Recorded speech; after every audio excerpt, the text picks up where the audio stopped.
আসসালামু আলাইকুম সবাইকে। এখন আমরা রসায়ন মডেল টেস্ট 2 নাম্বারটা করতে যাচ্ছি। তাহলে প্রথমে আমাদের বলেছে প্লাঙ্ক ধ্রুবকের মান কি। প্লাঙ্ক ধ্রুবকের মান আমরা সবাই জানি 6.626 times 10 to the power minus কত -34 ওকে। আর এটার যে একক হচ্ছে metre square KG per second.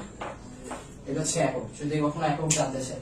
এরপর স্ক্যান্ডিনিয়ামের সঠিক ইলেকট্রন বিন্যাস জানতে চেয়েছে 21Z। এই জেডটা হচ্ছে স্ক্যান্ডিনিয়ামকে নির্দেশ করছে। তাহলে স্ক্যান্ডিনিয়ামের ইলেকট্রন বিন্যাস প্রথমে আমরা আর্গনের ইলেকট্রন বিন্যাস করে ফেলবো। 1s2 2s2 2p6 3s2 3p6 এটা আর্গনের। এরপরে আর্গনের হচ্ছে 18টা ইলেকট্রন, বাকি থাকে 3টা ইলেকট্রন। এর মধ্যে প্রথমেই যাবে 4s এ আগে যায় 2টা, এরপর 3d তে একটা, তাহলে 3টা হয়ে গেল। আর এটা হচ্ছে স্ক্যান্ডিনিয়ামের সঠিক ইলেকট্রন বিন্যাস। এরপরে নিচের কোন আইসোটোপ চিকিৎসা কৃষি উভয় ক্ষেত্রে ব্যবহার করা হয়? আমরা জানি 32 ফসফরাস। চিকিৎসা আর কৃষি উভয় ক্ষেত্রে ব্যবহার করা হয়। এটা আমাদের এমসিকিউ এ আইসোটোপ সম্পর্কে সবচেয়ে গুরুত্বপূর্ণ যে প্রশ্ন সেটা হচ্ছে এটা 32 ফসফরাস। আরেকটা আছে টেকনিশিয়ামের কয় ঘন্টা হচ্ছে জীবন, মানে টেকনিশিয়াম 99 কয় ঘন্টা পর্যন্ত কাজ করে, সক্রিয় থাকে। টেকনিশিয়াম 99 যেটা আছে এটা হচ্ছে 6 ঘন্টা এর লাইফ টাইম। এই লাইফ টাইম কতক্ষণ বা জীবন কতক্ষণ থাকে, অর্থাৎ এটা কতক্ষণ কাজ করতে পারে, 6 ঘন্টা ধরে এটা হচ্ছে কাজ করতে পারে। এটা মাথায় রাখতে হবে। এই দুটো হচ্ছে এই অধ্যায়ের আইসোটোপ সম্পর্কে যেটা থাকে এই পার্টটার মধ্যে সবচেয়ে দুইটা গুরুত্বপূর্ণ প্রশ্ন। তারপর কোন মৌলটি পরমাণু প্রতীক ইংরেজি নাম থেকে নেওয়া হয়েছে? পিবি প্লাম্বাম, এটা হচ্ছে লেডের ইংরেজি নাম থেকে নেওয়া হয়নি, ল্যাটিন থেকে নেওয়া হয়েছে। এরপর হচ্ছে কপার, কপার নেওয়া হয়েছে কাপ্রাম থেকে, কাপ্রামও ল্যাটিন নাম, নট ইংলিশ। এরপর সোডিয়াম হচ্ছে এনএ, এনএ হচ্ছে ন্যাট্রিয়াম থেকে নিয়েছে, ন্যাট্রিয়াম, এটাও ল্যাটিন নট ইংলিশ। এরপরে এমএন, এমএন হচ্ছে ম্যাঙ্গানিজ, ম্যাঙ্গানিজটা ইংরেজি থেকেই নেওয়া হয়েছে, তাই উত্তর হবে হচ্ছে ম্যাঙ্গানিজ। ওকে, তাহলে এটা গেল। এরপর পর্যায় সারণী 3 নং গ্রুপে কয়টা মৌল আছে? 3 নাম্বার গ্রুপে আমরা জানি যে দুইটা নিচের দিকে 6 এর সাথে দুইটা হচ্ছে একটা অ্যাক্টিনিক সিরিজ, একটা ল্যান্থোনাইট সিরিজ। তো এখন এটাতে হচ্ছে 30-30 করে আছে, তার উপরে হচ্ছে দুইটা আছে, উপরে 4 আর 5 হচ্ছে একটা দুইটা, আর তার নিচে হচ্ছে 6 এর সাথে 15, তাহলে 30-30 দুইটা 30 আর 31-32, তাহলে কয়টা হয়? 32টা হচ্ছে। ওকে, 3 নং গ্রুপে দিলে 32টা মৌল আছে। ওকে ওকে ওকে ওকে। এরপরে মেন্ডেলিভ কতটি মৌল নিয়ে আধুনিক পর্যায় সারণী প্রবর্তন করেছিলেন? 67টা মৌল নিয়ে, যার মধ্যে 63টা হচ্ছে আবিষ্কার হয়েছে, 4টা আবিষ্কার হয়নি। এরপরে কোনটার পারমাণবিক ব্যাসার্ধ সর্বোচ্চ? আমাদের দেওয়া আছে ম্যাগনেসিয়াম, অ্যালুমিনিয়াম, সিলিকন আর হচ্ছে সালফার, সিলিকন আর সালফার। ওকে, এর মধ্যে আমরা জানি যে পর্যায় সারণীর নির্দিষ্ট একটা পর্যায়, এটা সবাই কিন্তু পর্যায় 2 এর, মানে 2 নম্বর পর্যায়ে, 2 নম্বর পর্যায়ে সবার মধ্যে ম্যাগনেসিয়ামের হচ্ছে সবচেয়ে বামে, আর সবচেয়ে ডানে হচ্ছে এখানে সালফার, মানে এই চারটার মধ্যে সবচেয়ে বামে ম্যাগনেসিয়াম, সবচেয়ে ডানে সালফার। আমরা জানি বাম দিকে ব্যাসার্ধটা সর্বোচ্চ হয়, যতই ডানে যায় ব্যাসার্ধ কমতে থাকে, তাই সবচেয়ে বড় হবে হচ্ছে এই ম্যাগনেসিয়াম। এরপরে কে ভৌত অবস্থার উপর ভিত্তি করে মৌলগুলো শ্রেণীবিন্যাস করে? অ্যান্টনি ল্যাভোইশিয়ে। ভৌত অবস্থা মানে মৌলটা কি ধরনের, ধাতু অধাতু, অর্থাৎ বাহ্যিক বৈশিষ্ট্যগুলো দেখে ইলেকট্রন বিন্যাসের উপর ভিত্তি করে করেছিলেন কে? ইলেকট্রন বিন্যাসের উপর পরবর্তীতে এসেছিলেন হচ্ছে আমাদের হেনরি মোসলে। তার আগে আবার পারমাণবিক ভর যেটা আছে, পারমাণবিক ভর নিয়ে করেছিলেন হচ্ছে মেন্ডেলিভ। আর তার আগে ভৌত অবস্থা কোনটা ধাতু কোনটা অধাতু এরকম শ্রেণীবিন্যাসের উপর ভিত্তি করে করেছিলেন হচ্ছে ল্যাভোইশিয়ে। ওকে, তারপরে হাইড্রোজেন সালফাইডে সালফারের সুপ্ত যোজনী কত? H2S। তো এখন এখানে যেহেতু দুইটা হাইড্রোজেনের সাথে একটা সালফার আছে, তাইলে সালফারের যে যোজনী হবে সেটা হচ্ছে হাইড্রোজেনের ভর, হাইড্রোজেনের যোজনী তার সাথে সালফারের যোজনী গুণ করতে হবে। হাইড্রোজেনের যোজনী হচ্ছে 1, আর এখানে হাইড্রোজেনের সংখ্যা হচ্ছে 2, 1 আর 2 গুণ করলে আসে 2, তাই এখানে সালফারের যোজনী কত হবে? 2 হবে। সালফারের যোজনী কত? 2 হবে। তাইলে সালফারের আসল যোজনী মানে সবচেয়ে বড় যেটা সর্বোচ্চ যোজনী 6, তার সাথে আমরা হাইড্রোজেনের যে যোজনী, এখানে হাইড্রোজেনের যোজনী 1 কিন্তু আছে 2টা, তাহলে 1 আর 2 গুণ করলে আসে 2, এই 2 হচ্ছে আমরা এখান থেকে বিয়োগ করব, সালফারের এই 6 থেকে 2 বিয়োগ করলে আসে 4, তাইলে সালফারের সুপ্ত যোজনী এখানে 4 হবে। সালফারের যোজনী কত কিভাবে বের করলাম? সালফারের যোজনী বের করলাম হচ্ছে হাইড্রোজেনের যোজনী তার সাথে হাইড্রোজেনের সংখ্যা গুণ করে। হাইড্রোজেন একটা গুণ দুইটা, 1 গুণ 2 হচ্ছে 2। হাইড্রোজেন মানে কোন একটা মৌল আছে এরকম XH, হাইড্রোজেনের সংখ্যা হচ্ছে N বা হাইড্রোজেনের সংখ্যা এখানে 4টা। এইটার যোজনী আমাকে বের করতে হবে। কিভাবে বের করব? হাইড্রোজেনের যোজনী কত 1 আর হাইড্রোজেন আছে কয়টা 4টা, তাহলে এটার যোজনী কত হচ্ছে 4। তাহলে X এর যোজনী কত 4। অর্থাৎ কোন একটা X মৌল যতগুলা হাইড্রোজেনের সাথে যুক্ত হতে পারে যৌগ গঠনের সময় সেটাই হচ্ছে X মৌলের যোজনী। তাহলে আমরা কিভাবে যোজনী বের করব? সালফারের একটা সালফার কয়টা হাইড্রোজেনের সাথে যুক্ত আছে এটাই তার যোজনী। 2টা হাইড্রোজেনের সাথে যুক্ত আছে মানে সালফারের যোজনী 2। তাহলে 4টার সাথে যুক্ত থাকলে যোজনী হতো 4। তো এখন এখানে 2 যেহেতু 6 হচ্ছে সর্বোচ্চ যোজনী, 2 হচ্ছে সক্রিয় যোজনী এখানে আছে, 6 থেকে 2 বাদ দিলে হচ্ছে 4। 4 হচ্ছে এখানে সুপ্ত যোজনী। এরপরে কোন আয়নটির ইলেকট্রন সংখ্যা আর্গন পরমাণুর ইলেকট্রন সংখ্যার সমান? ক্যালসিয়াম 2+। ক্যালসিয়ামে আছে হচ্ছে 20টা ইলেকট্রন, 2টা ত্যাগ করে দিলে থাকে হচ্ছে 18টা ইলেকট্রন।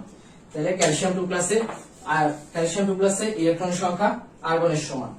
এরপরে ফসফোনিয়ামের আয়নের আধান কত? ফসফোনিয়াম হচ্ছে PH4+।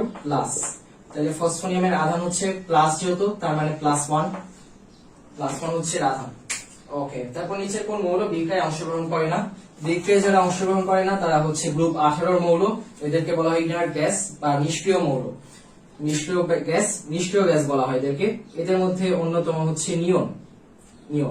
তো এখন এরা সবগুলো যদি আমরা মনে রাখতে চাই তাহলে দেখতে হবে হ্যানে আর ক্রিম, তারপর হচ্ছে জেবে, রমজেন। আচ্ছা, আমাদের এই কয়টা আপাতত মনে রাখতে হবে, বাকিগুলো লিখছি না। এই 5টা হচ্ছে আমাদের মুখ্য মনে রাখার ক্ষেত্রে। এদের মধ্যে একটা বিশেষ বৈশিষ্ট্য হচ্ছে জেননের।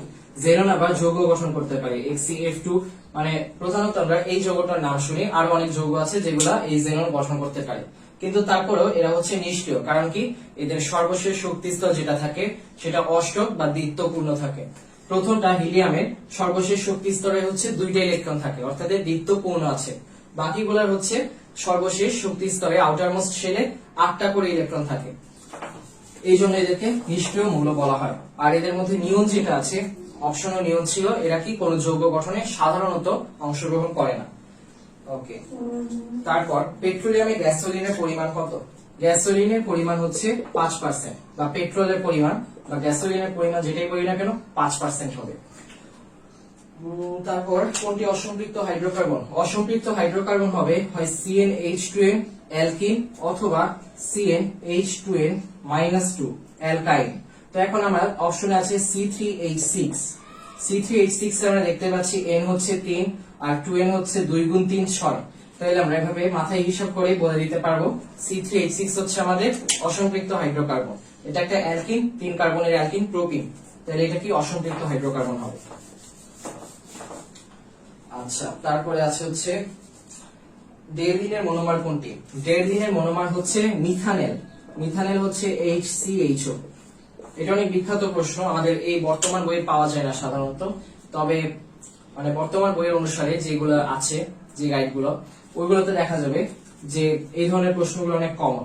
যদিও আগের বইটা বেশি প্রচলিত ছিল, তবে আমাদের এই ধরনের কিছু জিনিস আসলে মেনে নিতেই হয় যে আমাদের এগুলা জানতে হবে, যদিও বইয়ে অত বিশেষভাবে হাইলাইট করা নেই জিনিসগুলো।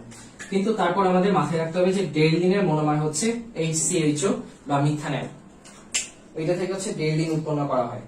তারপর ক্যালসিয়ামের কোন যৌগ থেকে হাইড্রোকার্বন প্রস্তুত করা হয়? ক্যালসিয়ামের ক্যালসিয়াম কার্বাইড থাকে, যে ক্যালসিয়াম কার্বাইড,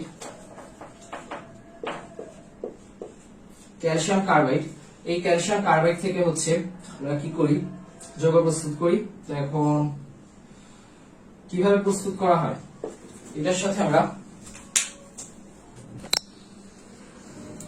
ক্যালসিয়াম কার্বাইডের সাথে যখন আমরা 2 মোল পানি যোগ করব, তখন 2 মোল পানি যোগ করে উত্তপ্ত করার পর আমরা দেখতে পারবো যে CH3CH উৎপন্ন হচ্ছে।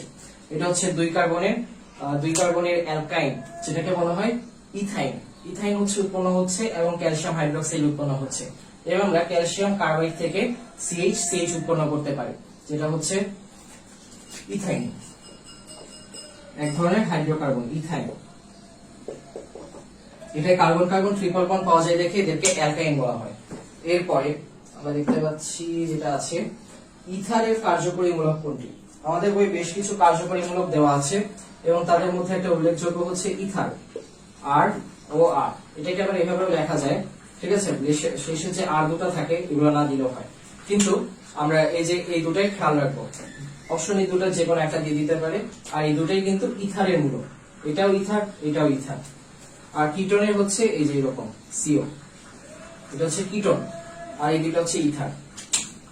ইথার আর কিটোন পরীক্ষাতে বেশি এসে থাকে, এই দুটা মাথায় রাখা দরকার। এরপর একটা ইলেকট্রনের প্রকৃত ভর কত? 9.11 Times 10 to the power minus 28 gram.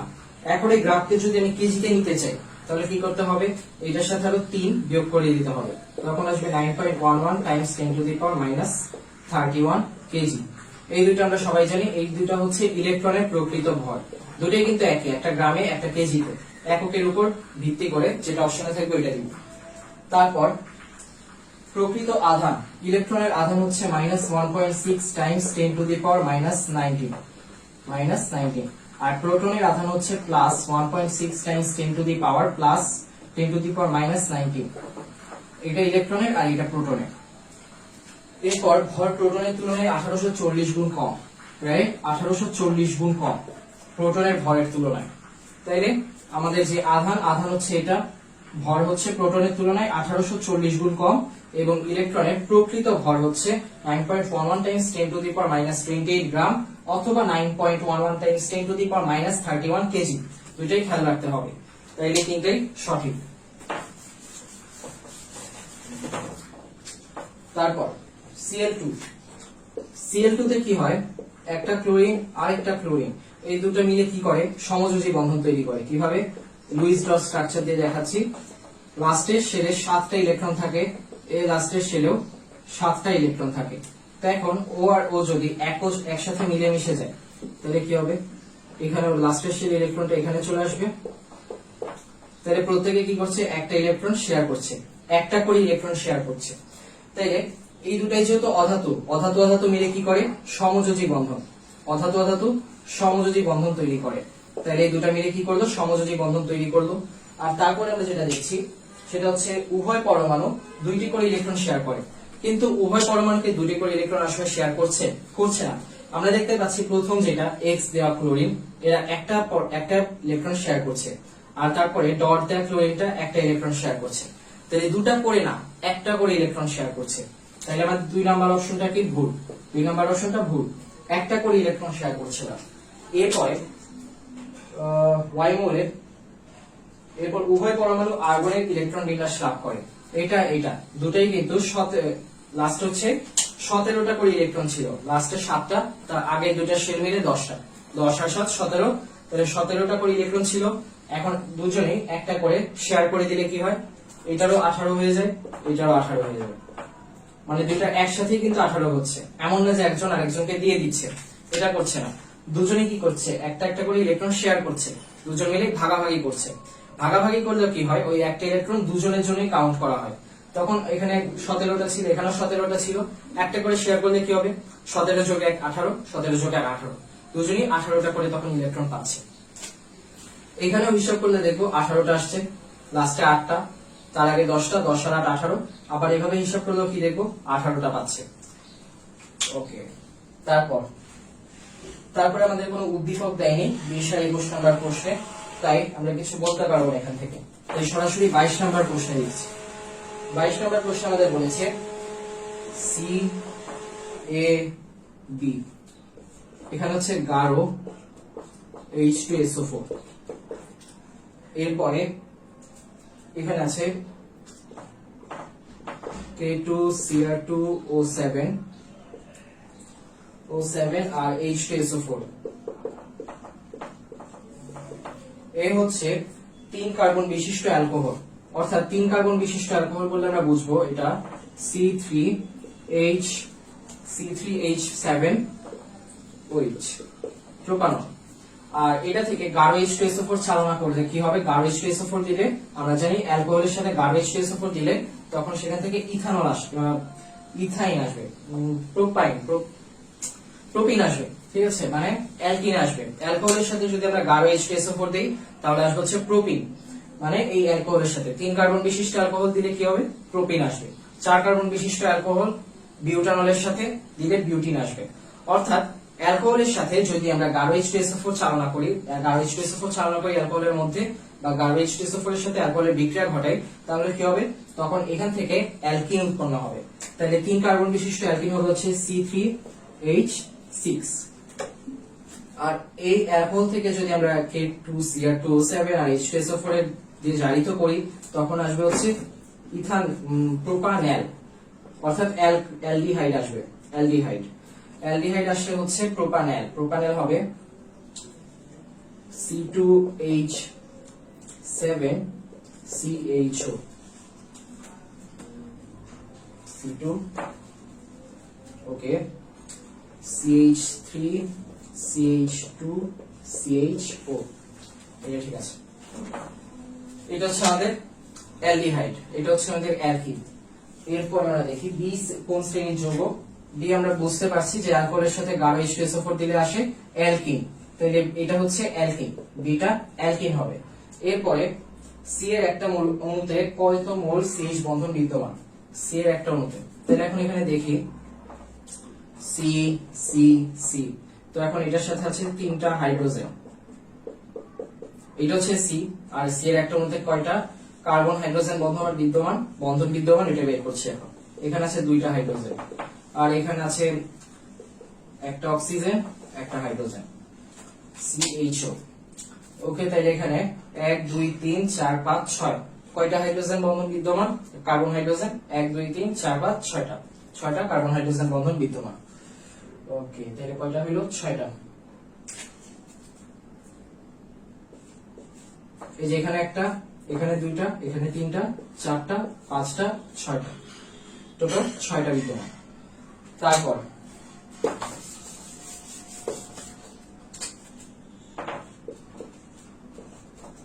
A B C পারমাণবিক সংখ্যা দিয়ে দিয়েছে, একটা 25, একটা 47, আর একটা হচ্ছে 53। ওকে, এখন এ পর্যায় সারণীর কোন গ্রুপে অবস্থিত, মৌল পর্যায় সারণীর কোন গ্রুপে অবস্থিত, এ হচ্ছে 25 কার, 25 হচ্ছে ম্যাঙ্গানিজে লাস্টে আমরা দেখবো 3D4S কত, 3D হচ্ছে 5 হাফ ফিলার, আর 4S হচ্ছে 2, 5 আর 2 যোগ করলে আসে হচ্ছে 7। তাইলে ম্যাঙ্গানিজের গ্রুপ হবে হচ্ছে 7 নাম্বার গ্রুপ। এরপরে পর্যায় সারণীতে সি মৌলটি অবস্থান গ্রহণকারী গ্রুপের মৌলগুলো কি নামে পরিচিত, সি হচ্ছে 53, আমরা বুঝতেই পারছি এটা কি, এটা হচ্ছে ব্রোমিন। তো ব্রোমিন যেহেতু 53, ব্রোমিন কোনটা, ব্রোমিন হচ্ছে পর্যায় সারণীর হ্যালোজেন গ্রুপে অবস্থিত। তাইলে সি কোন গ্রুপে অবস্থিত, হ্যালোজেন। আর বি যেটা, বি হচ্ছে 47, বি নিয়ে কোনো প্রশ্ন করেনি, তবে বি দেখে আমরা বুঝতে পারছি এটা হচ্ছে সিলভার বা রূপা হচ্ছে 11 নম্বর গ্রুপে অবস্থিত, 11 নম্বর গ্রুপ হচ্ছে মুদ্রা ধাতু। ওকে, তাহলে আজ এই পর্যন্তই ছিল। আল্লাহ হাফেজ সবাইকে।